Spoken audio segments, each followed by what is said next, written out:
Alhamdulillah, kita bersyukur kehadiran Allah Azza wa Jalla.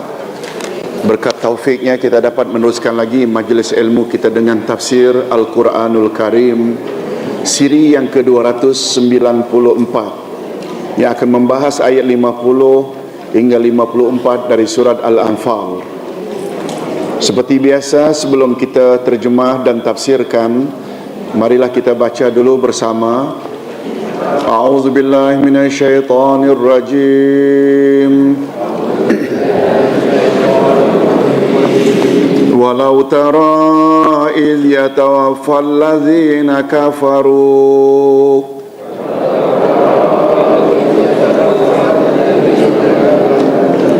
alladzina kafarul malaikatu yadribuna wujuhahum wa adbarahum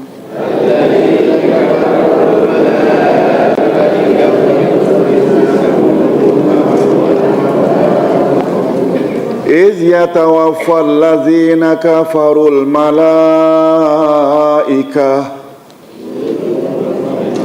Ulang balik,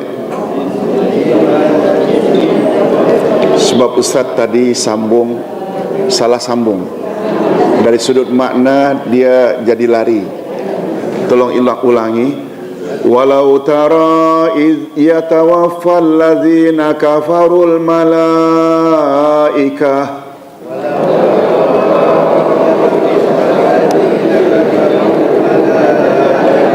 yadribuna wujuhahum wa adbarahum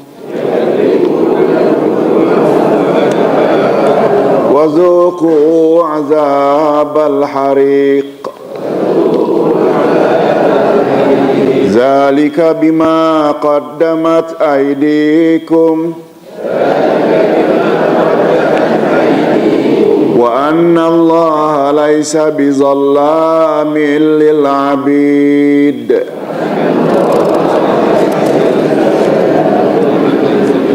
Kadabi ali fir'auna walladzina min qablihim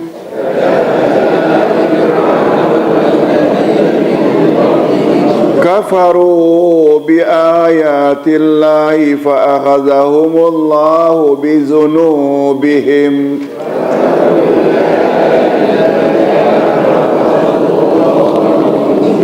innallaha qawiyyun syadidul iqab.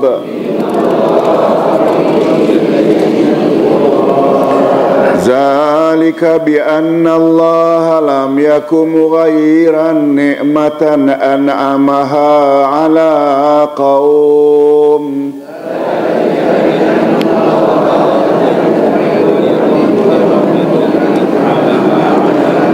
hatta yughayyiru ma bi anfusihim wa anna Allaha sami'un alim. Kadabi ali fir'auna walladzina min qablihim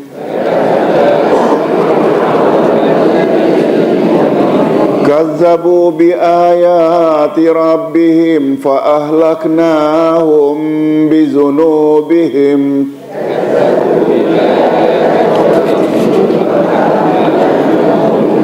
wa aghraqna ala fir'aun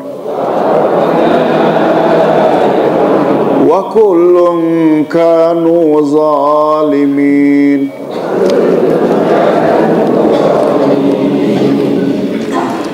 Demikianlah ayat 50-54 dari surat Al-Anfal. Berikut penjelasan ayat. Setelah Allah menerangkan tingkah laku orang-orang kafir Quraisy ketika keluar dari Mekah ke Pekan Badar dengan cara yang sombong dan bongkak, dan setelah Allah Subhanahu wa taala menerangkan pula tipuan syaitan.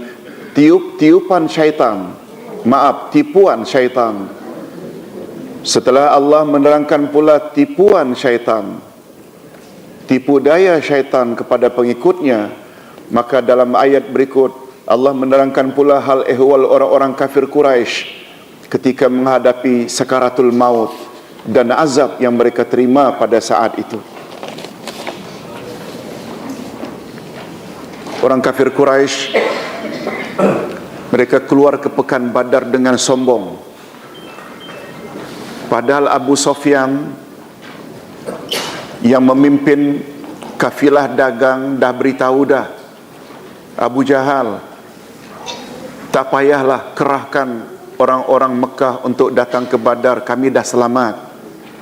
Betul tak? Ini pelajaran kita yang lalu. Tapi mereka pergi juga. Kami tidak tunjukkan kekuatan kita. Lalu mereka, apa kata mereka? Jangan bimbang, itu hanya dia sedang berzikir pada Allah.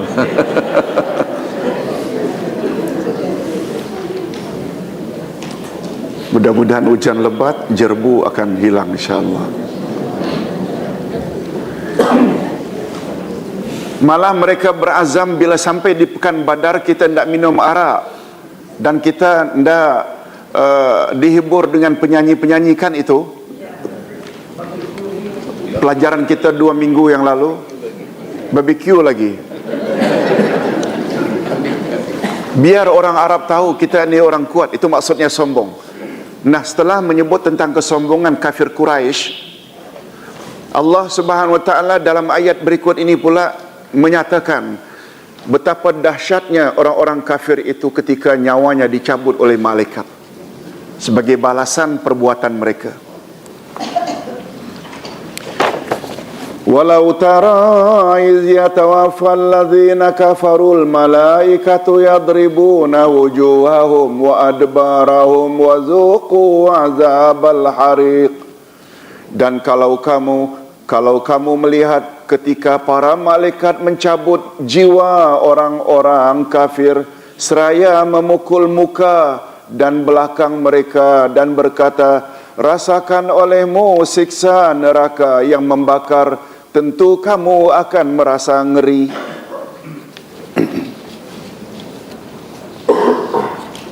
Tentu kamu akan merasa ngeri di sini ini ditujukan pada Nabi Muhammad. Jika kamu melihat,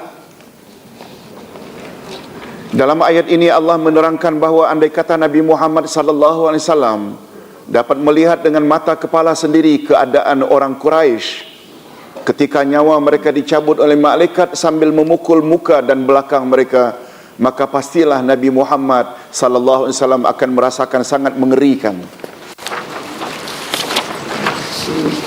Imam Ibn Katsir berkata, wahai Muhammad, jika engkau melihat dengan mata kepalamu sendiri bagaimana malaikat mematikan orang-orang kafir, niscaya kamu akan melihat suasana yang sangat mengerikan. Mereka dipukul dari depan dan dari belakang sambil mengatakan, rasakan olehmu siksa neraka yang membakar. Abdullah bin Mas'ud radhiyallahu, Abdullah ibnu Abbas radhiyallahu anhuma berkata, dalam perang Badar, jika musyrikin berhadapan dengan kaum muslimin, lalu muka mereka dipancung dengan pedang, dan jika mereka berpaling lari dari kaum muslimin, niscaya mereka akan mendapati malaikat memukul dari belakang mereka. Maknanya depan kena, belakang kena. Hasan Al-Basri radhiyallahu anhu mengisahkan bahawa seorang sahabat berkata, tolong ikuti, ya Rasulullah, inni ra'aitu bizahri abi jahlin mislus syirak. Ya Rasulullah, sesungguhnya aku melihat belakang Abu Jahal seperti kesan telapak kaki. Lalu baginda pun bersabda, zalika darbul malaikah. Itulah kesan pukulan malaikat. Untuk pengetahuan, Abu Jahal yang Nabi pernah sebut, tolong ikuti, Abu Jahlin Fir'aunu hazihil ummah. Abu Jahal adalah Fir'aun umat ini. Beliau mati dalam perang Badar. Macam mana keadaan dia? Ini bagaimana pertanyaannya. Aku sempat lihat belakang Abu Jahal macam ada tanda-tanda telapak kaki, pukulan. Itulah kata Nabi, pukulan para malaikat. Selanjutnya Imam Ibn Katsir menambah, ayat ini walaupun sebab turunnya karena perang Badar, tetapi sebenarnya pengajarannya bersifat umum, mencakupi semua orang kafir. Walaupun kita tengok orang kafir itu kalau di dalam gereja ketika mati, oh macam senyum saja, karena di make up. Betul tak? Sebenarnya mereka tersiksa. Ustaz pernah sebut kaedah utama dalam ilmu tafsir, tolong ikuti, al-ibrah bi umumil alfaz la bi khususil asbab. Segala pengajaran dalam Quran adalah seumum lafaznya, ia bukan untuk orang yang karenanya ayat itu diturunkan. Betul tak ayat ini diturunkan sebenarnya musyrikin Mekah dalam perang Badar, tapi apakah suasana yang mengerikan itu untuk mereka saja atau am? Am untuk semua orang kafir. Hadirin dan hadirat, ayat berikutnya, zalika bima qaddamat aydikum wa annallaha laisa bizallamin lil abid. Demikian itu disebabkan oleh perbuatan tanganmu sendiri. Sesungguhnya Allah sekali-kali tidak menganiaya hambanya. Siksaan yang mereka rasakan itu adalah akibat dari perbuatan mereka sendiri, yaitu kekafiran dan kezaliman. Sedangkan Allah tidak pernah berbuat zalim kepada sesiapa pun. Nah, tafsiran secara lebih detail, kata Imam Al-Qasimi, ungkapan zaka, yaitu demikian itu, zalika, bukan zaka sesuai dengan ayat. Ini hanya Ustaz telah tulis saja. Zalika, yang maksudnya demikian itu dalam ayat ini menunjukkan kepada apa yang di sebelumnya. Apa dia sebelumnya yang demikian itu?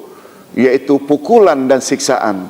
Kesemuanya itu menimpa orang-orang kafir disebabkan oleh apa yang telah mereka kerjakan, yaitu kekufuran dan kemaksiatan. Allah sekali-kali tidak menganiaya hambanya. Syekh Abdul Rahman As-Sa'di pula berkata, siksaan yang mereka perolehi bukanlah karena kezaliman Allah terhadap mereka. Maha suci Allah. Nah, ini dia. Maha suci Allah, betul tak itu subhanallah? Nah, kita kena bersihkan Allah. Tetapi disebabkan oleh dosa mereka sendiri. Inilah sunnah Allah ke atas umat terdahulu dan umat akhir zaman. Syekh Muhammad bin Ali As-Sabuni berkata, perkataan zallamun di sini bukanlah bentuk lil mubalaghah untuk menyatakan bersangatan zalim, tetapi lin nasab, bukan lil mubalaghah untuk menyatakan bersangatan, tetapi untuk menyatakan lin nasab, untuk dikaitkan atau dibangsakan. Maksudnya Allah sekali-kali tidak boleh dikaitkan atau dibangsakan dengan sifat zalim walau sedikit, bahkan tertolak asal makna zalim dari dirinya. Oleh itu, renunglah maksud hadis berikut.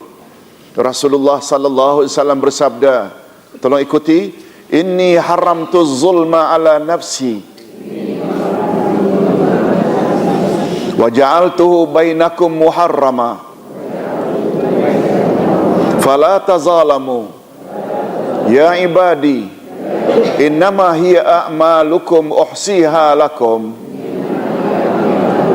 faman wajada khairan falyahmadillah wa man wajada ghaira zalik fala yalumanna illa nafsah. Sesungguhnya aku, maksud aku di sini siapa? Maksudnya hadis ini hadis nabawi atau hadis kursi? Hadis kursi.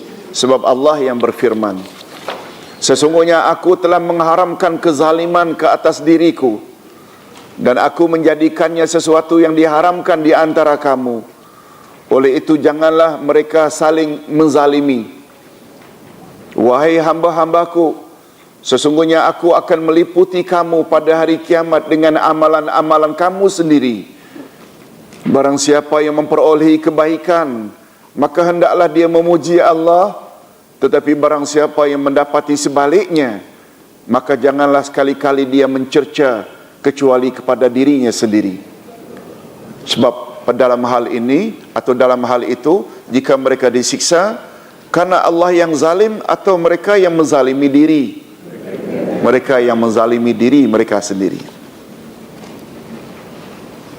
Itu sebabnya kata Syekh Abu Bakar Jabil Al-Jazairi dalam bukunya Minhajul Muslim, sungguh banyak manusia terlepas pandang adab yang paling mustahak.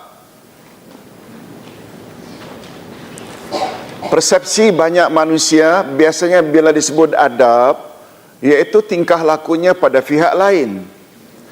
Betul tak? Adab yang pertama terhadap Allah, terhadap Rasul, ibu, bapa dan masyarakat semua, pada guru, semuanya adab. Tapi sungguh banyak manusia yang terlepas pandang terhadap adab terhadap diri sendiri. Nah, beliau ada sebut 7 adab terhadap diri sendiri. Ustaz tak sebut satu saja. Yang pertama, kata beliau, adab terhadap diri sendiri adalah tobat. Adab terhadap diri sendiri apa dia? Tobat daripada apa? Daripada dosa. Betul tak bila kita buat dosa, bila buat dosa, akhirnya diri kita ini terdedah akan dihumban dalam api neraka. Dengan kata lain, betul tak diri ini terdedah akan disiksa dan diazab oleh Allah? Oleh sebab itu, bila kita bertobat, maknanya, betul tak dengan kata lain kita telah menyelamatkan diri kita? Oleh sebab itu manusia bila disiksa oleh Allah, yang menzalimi dia bukan Allah, tapi siapa? Dirinya sendiri. Memanglah manusia yang bukan bertaraf Rasul kan semuanya pernah buat dosa. Tapi yang sebaik-baik orang yang berbuat dosa adalah orang yang bertobat. Rupanya, hadirin dan hadirat, Ustaz pernah sebut, antara beramal dengan bertobat, mana yang kita patut dahulukan? Mengapa tobat dulu? Mensucikan diri, baru beramal ibadat, menghias diri. Itu sebabnya kata Imam Ibnu Taimiyah, satu kaedah yang cukup cantik, tolong ikuti. At-takhliyah muqaddamatun ala tahliyah. Membersihkan diri hendaklah didahulukan dari menghias diri. Kita salat, puasa, baca Quran, zikir, termasuk apa itu? Baca Quran, berzikir, salat, puasa, umrah, haji, termasuk menghias diri. Sedangkan tobat pula membersihkan diri. Bila orang bersihkan diri, bila orang menghias diri, baru dia bersih diri. Bila orang menghias diri dahulu, kemudian dia baru bersihkan diri, maknanya diragukan kewarasan akal. Dah berpakaian lengkap, dah make up malah, masuk bilik air, buka shower, mandi, semua. Hatta anak-anak kata, mak tak sebut mak gila ke? Mungkin berat kita tak sebut, tapi lebih kurang macam itulah orang kata. Mesti bersihkan dulu. Betul tak? Secara logik pun kita boleh terima. Itu sebabnya mana dahulu baru beramal? Tobat dulu, bersihkan dulu. Malah ada tak kemungkinan amal-amal yang sekian banyak, jika dosa-dosa tertentu tidak tobat, membuat akhirnya amalan kita tidak ada value? Ada kemungkinan tak? Ada. Salat banyak, haji berkali-kali, tapi syirik masih ada, hancur. Sebagaimana firman Allah, la in asyrakta la yahbatanna amalu. Bila kamu buat syirik, hancur musnah seluruh amalanmu. Az-Zumar 65. Baik hadirin dan hadirat, kita teruskan dengan penjelasan. Kadabi ahli fir'auna walladzina min qablihim kafaru bi ayatillahi fa'aghadhahumullahu bidzunubihim innallaha qawiyyun syadid. Keadaan mereka serupa dengan keadaan Fir'aun dan pengikut-pengikutnya. Keadaan mereka siapa di? Keadaan mereka di sini siapa maksudnya? Orang kafir Quraisy. Exactly. macam keadaan Firaun dan pengikut-pengikutnya serta orang-orang yang sebelumnya. Mereka mengingkari ayat-ayat Allah, maka Allah menyiksa mereka disebabkan dosa-dosanya. Sesungguhnya Allah Maha Kuat lagi Maha Keras, lagi amat keras siksaannya. Dalam ayat ini Allah menyamakan keadaan orang-orang kafir Quraisy dengan keadaan Firaun dan pengikut-pengikutnya, karena pada mereka ada persamaan, yaitu mengingkari ayat-ayat Allah. Lalu Allah Subhanahu wa taala membalas dengan menyiksa mereka disebabkan oleh dosa-dosa mereka sendiri. Sesungguhnya Allah Maha Kuat lagi Maha Perkasa serta amat keras siksaannya. Okey, tafsiran lebih detail kata Imam Ibnu Katsir. Perbuatan musyrikin yang telah mendustakan Nabi Muhammad sallallahu alaihi wasallam sama betul dengan perbuatan umat-umat terdahulu yang mendustakan rasul-rasul mereka seperti Firaun dan kaumnya dan umat-umat sebelumnya. Oleh sebab itu, kami siksa musyrikin Quraisy sebagaimana kebiasaan dan sunnah kami terhadap umat-umat serupa dengan mereka pada masa silam. Adapun maksud innallaha qawiyyun syadidul iqab, sesungguhnya Allah Maha Kuat lagi Maha Keras siksaannya. Sesungguhnya Allah Maha Kuat, tidak ada sesiapa dapat mengalahkannya, dan tidak seorang pun yang boleh melarikan diri daripadanya. Daripada Abu Musa al-Asy'ari radhiyallahu anhu bahwa Rasulullah sallallahu alaihi wasallam bersabda, tolong ikuti, innallaha ta'ala la yumli liz-zalim hatta idza akhadhahu lam yuflithu. Sesungguhnya Allah Subhanahu wa taala akan mengundurkan, melambatkan, delay siksaan ke atas orang zalim, sehingga jika dia akan menyiksanya, orang zalim itu, lalu dia tidak dapat melepaskan diri. Orang zalim itu tak dapat melepaskan diri. Hadis riwayat Imam Bukhari dan Imam Muslim dari Ibnu Majah. Maksudnya, kita kena ingat, kadang-kadang orang kafir atau orang Islam diberi oleh Allah nikmat.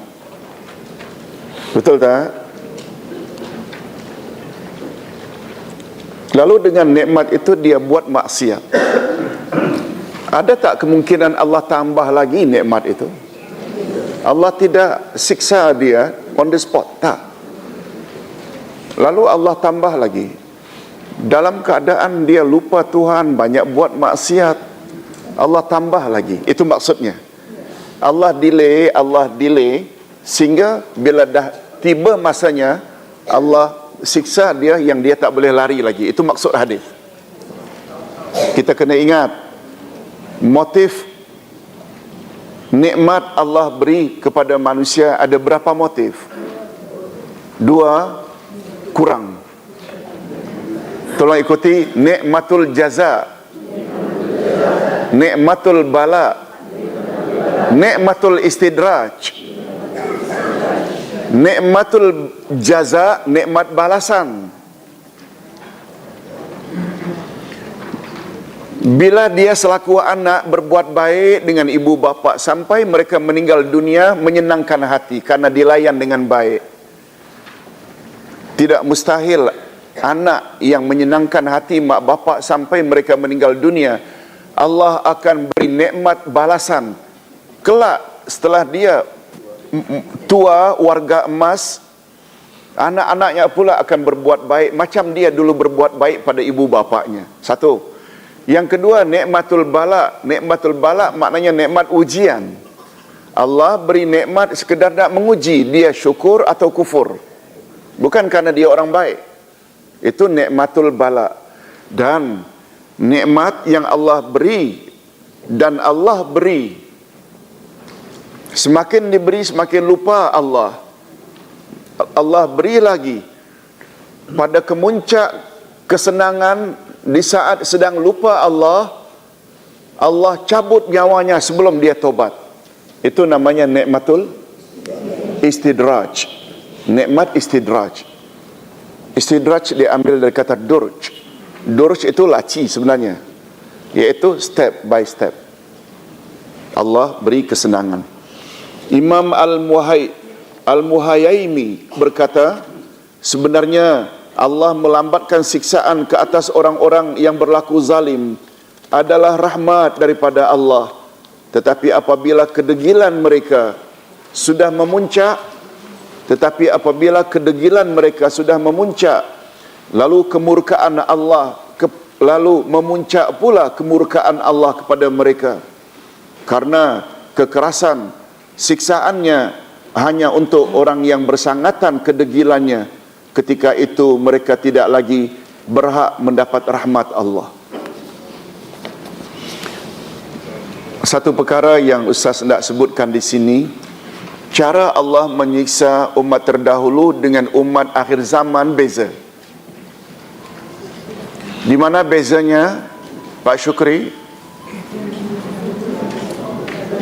Orang-orang dahulu bila buat maksiat durhaka, Allah turun azab on the spot. Tapi umat akhir zaman, maksiat apa saja Allah selalu delay sebenarnya untuk memberi peluang mereka tobat, tapi mereka tak tobat-tobat, lalu Allah cabut. Itu namanya nikmatul istidraj. Nanti pada penghujung kertas ini kita akan jelaskan dengan lebih lanjut. Nah, berikut ini Allah sebut tentang kufur nikmat. Zalika bi anna Allah lam yakum mughayyiran ni'matan an'amaha ala qaumin hatta yughayyiru ma bi anfusihim wa anna Allah sami'un alim. Siksaan yang demikian itu adalah karena sesungguhnya Allah sekali-kali tidak akan merubah suatu nikmat yang telah dianugerahkannya kepada suatu kaum hingga kaum itu merubah apa yang ada pada diri mereka sendiri, dan sesungguhnya Allah Maha mendengar lagi Maha mengetahui. Ayat ini mengandungi isyarat dan pengajaran bahawa nikmat-nikmat anugerah Allah kepada suatu kaum atau perseorangan selalu dikaitkan dengan kelangsungannya, dengan akhlak atau amalan mereka sendiri. Ustaz ulang, nikmat yang diterima oleh seseorang, dia ada kaitannya dengan sikap orang yang menerima nikmat. Jika akhlak mereka baik dan pandai mensyukurinya, maka nikmat pemberian Allah itu akan tetap bersama dengan mereka dan tidak akan dicabut. Tetapi apabila mereka sudah merubahnya, maka Allah akan merubah keadaan mereka dan mencabut nikmat pemberiannya. Imam Ibn Katsir berkata, dalam ayat ini Allah menerangkan betapa sempurna keadilannya di dalam hukumnya, bahawa dia tidak akan merubah nikmat yang telah dianugerahkannya kepada seseorang, melainkan disebabkan oleh orang yang dia lakukan, melainkan disebabkan oleh dosa yang dia lakukan. Hakikat ini sebagaimana firman Allah, tolong ikuti Ar-Ra'd 11, Inna Allah la yughayyiru ma biqaumin hatta yughayyiru ma bi anfusihim.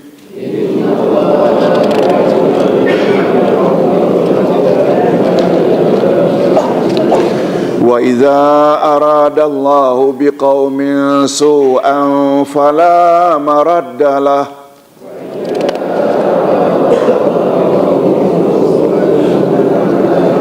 wa ma lahum min dunihi min wal. Sesungguhnya Allah tidak merubah keadaan suatu kaum sehingga mereka merubah keadaan yang ada pada diri mereka sendiri. Dan apabila Allah menghendaki keburukan terhadap suatu kaum, maka tak ada yang dapat menolaknya, dan sekali-kali tidak ada pelindung bagi mereka selain Dia. Syekh As-Sa'di berkata, di dalam ayat ini Allah menyatakan bahawa Dia tidak sekali-kali akan merubah segala nikmat anugerahnya kepada suatu kaum, apakah nikmat agama atau nikmat dunia. Bahkan Dia akan mengekalkannya dan malahan akan menambahkannya lagi sekiranya semakin bertambah kesyukuran mereka terhadapnya. Tetapi jika kaum itu merubah apa-apa yang ada pada mereka, seperti daripada taat kepada maksiat, kufur terhadap nikmat, maka Allah mengancam akan menarik balik nikmat tersebut. Allah mempunyai hikmah, kebijaksanaan, keadilan dan ihsan terhadap hamba-hambanya, sebab dia tidak menyiksa mereka kecuali disebabkan oleh kezaliman yang mereka lakukan sendiri. Profesor Wahbah Az-Zuhaili berkata, sudah menjadi sunnah Allah dan hikmahnya bahawa dia akan merubah nikmatnya pada suatu kaum sehingga kaum itu merubah sendiri keadaan mereka. Bahawa dia tidak akan merubah nikmatnya. Siapa dia?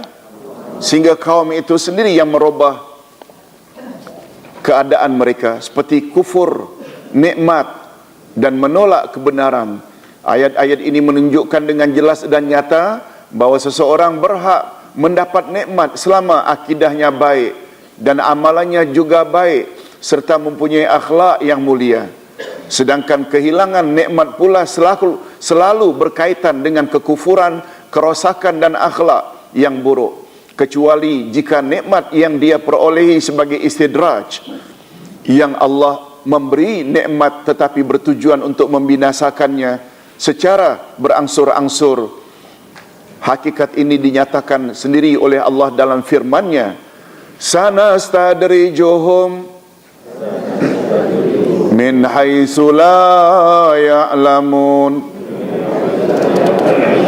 Nanti kami akan menarik mereka dengan berangsur-angsur ke arah kebinasaan dari arah yang tidak mereka ketahui. Penjelasan sedikit. Umar ibn Khattab radhiyallahu anhu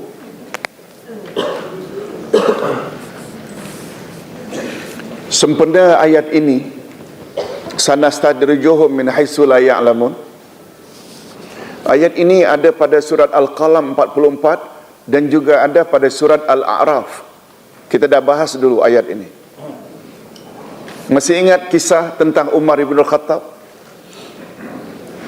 Ini pelajarannya 3 bulan yang lalu lebih kurang. Masih ingat? Sempena ayat macam ini.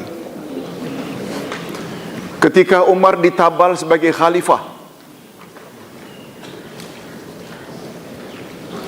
maknanya diberi oleh Allah status tinggi. Khalifah kan yang tertinggi. Beliau sungguh takut dengan ayat ini. Sampai beliau sempena ayat ini, berdasarkan semangat dan roh ayat inilah beliau ketika hari penabalan berdoa. Tolong ikuti. Allahumma inni a'udzubika an akuna mustadraja. Ya Allah, aku mohon perlindungan kepadamu daripada mendapat nikmat istidraj. Betul tak jadi khalifah itu satu nikmat? Boleh tak menjadi khalifah membuat dia akhirnya jadi lupa Tuhan? Betul tak? Ini sebaiknya juga mana-mana orang yang terpilih jadi ini setelah PRU 13 ini, baca doa Umar ini. Sebab ada tak kemungkinan bila jadi ini akhirnya jadi lupa Tuhan? Itu namanya istidraj. Nikmat istidraj, iaitu nikmat demi nikmat, tapi tujuan Allah, motif Allah untuk membinasakan orang itu. Dan Umar sangat takut. Tolong ulang sekali lagi. Sebenarnya kita pun semua berdoa macam itu. Allahumma inni a'udzubika an akuna mustadraja. Ya Allah, aku mohon perlindungan kepadamu daripada mendapat nikmat yang sebenarnya membawa kebinasaan ke atasku. Hadirin dan hadirat rahimakumullah. Cuma Ustaz nak jelaskan sedikit. Yang banyak Ustaz tengok masyarakat kita salah penafsiran. Sesungguhnya Allah tidak akan merubah suatu kaum sehingga mereka merubah diri mereka sendiri. Apa maksudnya? Dia yang banyak buat maksiat, Banyak persepsi orang kita, bila orang banyak buat maksiat, dia akan disiksa tak bila dia tak taubat? Dirinya, Allah tak akan robah dirinya yang tak baik itu menjadi baik kalau dia sendiri tidak mau merubah. Setuju tak kalau Ustaz katakan pandangan umum masyarakat begitu? Orang yang tidak baik mengharapkan agar jadi orang yang baik, perlu tak dia sendiri yang merubah? Allah tidak akan robah nasib seseorang sehingga dia merubah dirinya sendiri. Tafsiran itu tu tak kena sebenarnya. Jadi yang betul macam mana Ustaz? Hadirin dan hadirat, ayat itu tu membawa makna terbalik. Betul tak hadirin dan hadirat? Setuju tak kalau Ustaz katakan Allah telah beri kita banyak nikmat dengan menjadikan kita insan yang sempurna anggota, beri kita akal, beri kita agama, beri kita hidayah. Nikmat tak? Yang bila kita kekalkan nikmat ini, betul tak kita layak masuk syurga? Okey, dah faham itu Pak? Allah tidak akan robah yang itu tu sehingga kamu merubah, sehingga kamu layak masuk neraka.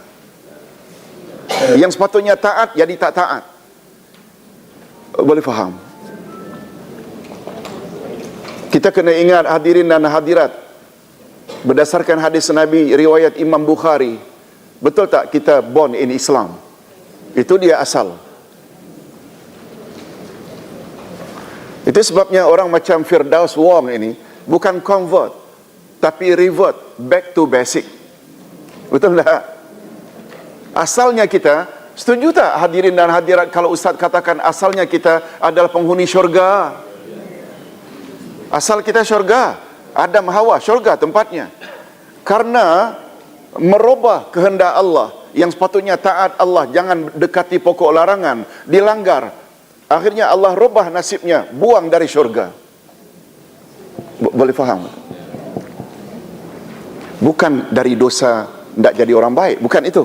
Walaupun itu pun tak salah, tapi Ustaz tidak jelaskan makna asal tafsir. Itu sebabnya hadirin dan hadirat rahimakumullah, kita adakan majlis macam ini kan karena kita tidak balik kepada asal. Tidak balik pada asal.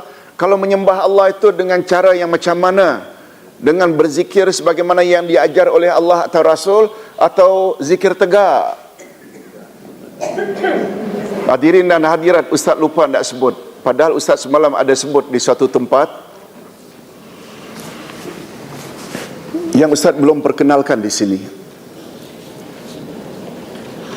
Ibadat banyak macam mana pun, bila di dalam ibadat itu ada mani' syar'i, dia menjadi terbatal amal itu dan tak layak dapat pahala. Tolong ikuti mani' syar'i. Mani' maknanya larangan, penghalang syar'i yang Islam telah tetapkan. Hadirin dan hadirat, Islam anjur atau tidak bersedekah, berzakat, menderma untuk pembangunan masjid ke, sekolah ke, rumah anak yatim? Bagus tak? Tapi dia jadi tak bagus bila ada riak. Riak itu mani' syar'i. Boleh faham tak? Salat bagus, puasa bagus, haji bagus, tawaf bagus, ukuf di Arafah bagus, puasa bagus. Bila tidak ikut cara Rasul, boleh tak dengan kata lain buat bid'ah? Boleh tak bid'ah itu mani' syar'i? Boleh tak? Sebab Nabi bersabda, siapa buat amalan tidak ikut cara aku atau cara kami, ditolak. Mengapa amal tersebut ditolak? Karena cara dia buat tidak ikut cara Nabi. Nah, tidak ikut cara Nabi dipanggil mani' syar'i. Boleh faham ya? Oleh sebab itu bila kita beramal, kita kena sensitif dengan hal-hal seperti ini. Rasulullah sallallahu alaihi wasallam bersabda, afdalu zikri al-khafi, sebaik-baik zikir perlahan-perlahan. Ayat Quran ada tak tadi menyebut jangan berzikir dengan mengeraskan suara?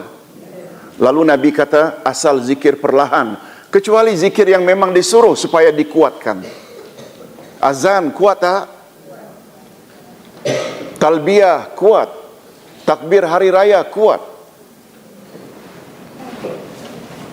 Itu Nabi yang kecualikan. Sebab matlamat azan untuk memberitahu orang masuk waktu. Jangan pula Bilal atau muazzin Allahu Akbar, Allahu Akbar, Allahu Akbar. Tak.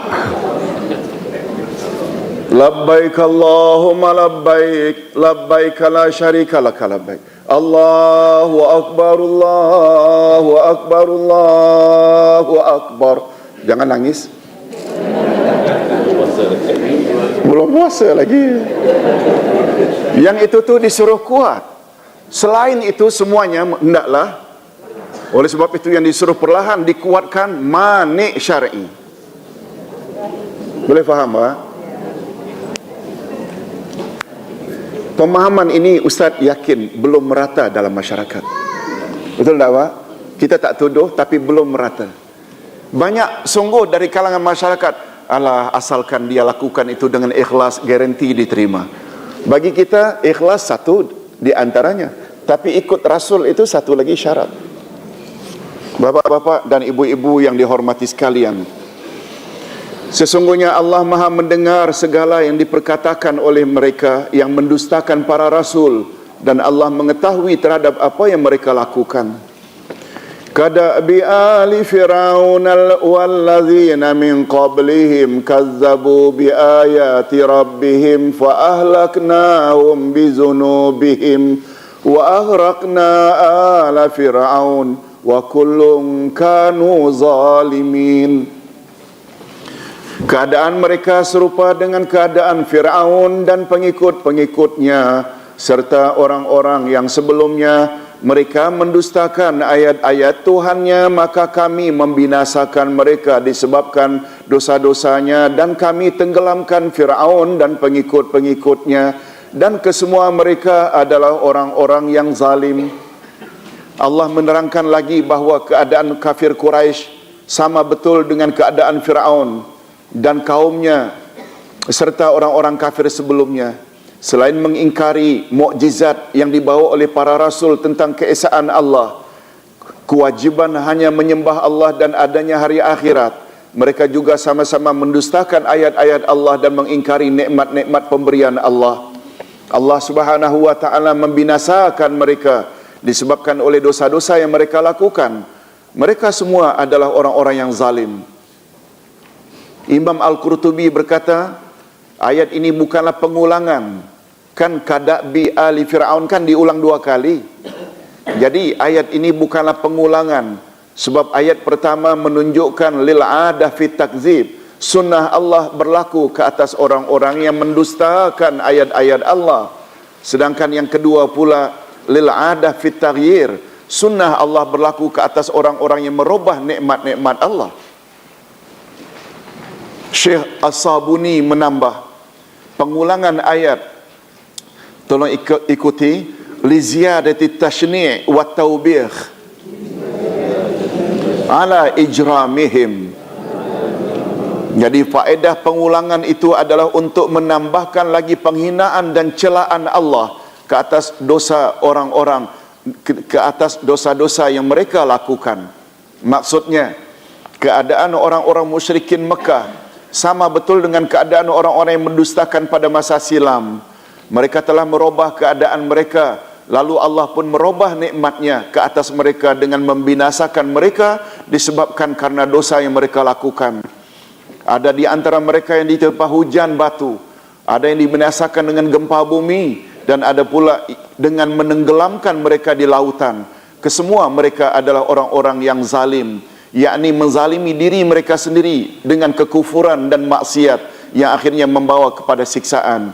Syekh As-Sa'di mengingatkan, dengan ayat di atas hendaknya golongan yang menjadi sasaran ayat ini bersikap senantiasa berwaspada agar mereka jangan menyerupai sikap golongan yang zalim yang dimaksudkan dalam ayat, sehingga mereka juga akhirnya mendapat siksaan yang serupa sebagaimana yang menimpa orang-orang yang durhaka dahulu. Apa sebab Imam As-Sa'di mengingatkan, tadi kan ada kaedah, segala pengajaran dalam Quran adalah seumum lafaznya, ia bukan khas hanya untuk orang yang karenanya ayat itu diturunkan. Betul tak? Maknanya kita jangan katakan itu untuk mereka saja.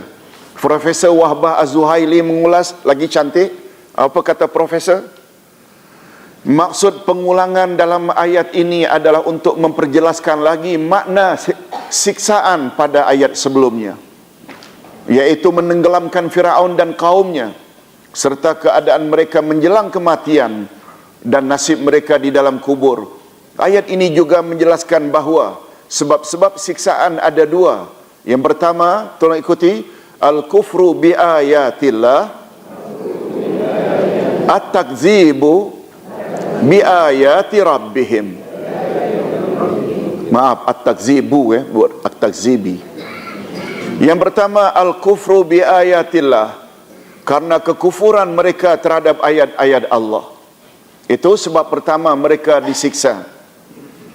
Maksudnya mereka mengingkari dalil-dalil ketuhanan, bahawa hanya Allah sahaja yang wajib disembah. Betul tak itu yang dibawa oleh Nabi Musa? Betul tak itu juga yang dibawa oleh Nabi Muhammad? Tapi mereka menyembah berhala. Yang kedua, sebab mereka disiksa, at-takzibu bi ayati rabbihim, karena pendustaan mereka terhadap ayat-ayat Tuhan mereka. Nah, lihat mengapa Allah gunakan at-takzibu bi ayati rabbihim, bukan at-takzibu bi ayatillah. Mendustakan ayat-ayat Allah tak sama dengan mendustakan ayat-ayat Tuhan mereka. Allah dengan Rabb maknanya sama, merujuk kepada Allah. Tapi penggunaan bi ayati rabbihim, dia membawa makna pendustaan mereka terhadap rububiyah Allah. Kalau Allah zat yang wajib disembah, itu sebabnya ada tauhid uluhiyah. Tapi bila bi ayati rabbihim, mereka mendustakan ayat-ayat Tuhan mereka, Rabb, yaitu pendustaan terhadap rububiyah. Maksudnya mereka mengingkari sudut tarbiyah, yaitu pendidikan, yakni Allah sebagai sumber pendidikan. Mereka juga mendustakan al-ihsan, kebaikan, yakni Allah sebagai sumber segala kebaikan. Dan yang ketiga, an-ni'mah, yakni Allah sebagai sumber segala nikmat. Maksudnya kekufuran yang pertama dari sudut Allah tidak disembah. Yang kedua pula, mereka sombong terhadap rububiyah Allah. Itu sebabnya hadirin dan hadirat, pendidikan dalam bahasa Arab dipanggil tarbiyah. Tarbiyah ada tak kaitannya dengan Rabb? Ada. Dari kata Rabb muncul tarbiyah. Oleh sebab itu, tarbiyah yang sebenar, bila hadirin dan hadirat, khasnya kepada para guru, definisi mendidik itu, pendidikan itu kan definisinya proses yang berterus-terusan agar insan yang didik menjadi insan yang sempurna. Kan itu definisi mendidik. Mendidik ialah proses yang dilalui agar orang yang dididik itu menjadi sempurna. Bagi kita umat Islam, tarbiyah yang artinya pendidikan ada kaitannya dengan Rabb, yaitu Allah. Oleh sebab itu, pendidikan yang kita mesti berikan pada anak-anak kita, audien kita, anak murid kita, mesti ke arah agar audien tersebut menjadi orang yang taat pada Allah. Termasuk tak pendidikan yang kita buat di dalam Universiti KJPA ini? Universiti KJPA ni. Betul tak semuanya kita menghala ke arah taat Allah? Ini dia tarbiyah. Kita tak nafikan tarbiyah yang bersifat akademik juga betul, Tapi yang paling utama, jangan sampai tinggi akademik tapi kita lupa Allah. Itu sebab kita sebut zikrullah tadi. Orang yang zikrullah dengan tak zikrullah kan sama dengan orang hidup dengan orang yang mati. Allahu Akbar. Hadirin dan hadirat, adapun firman Allah, tolong ikuti, wa kullun kanu zalimin, dan kesemua mereka adalah orang-orang yang zalim.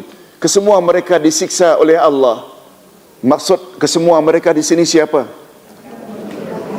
Orang-orang kafir Quraisy kah? Orang-orang Fir'aun kah? Orang-orang yang kufur-kufur terdahulu. Semua mereka itu adalah orang-orang yang zalim.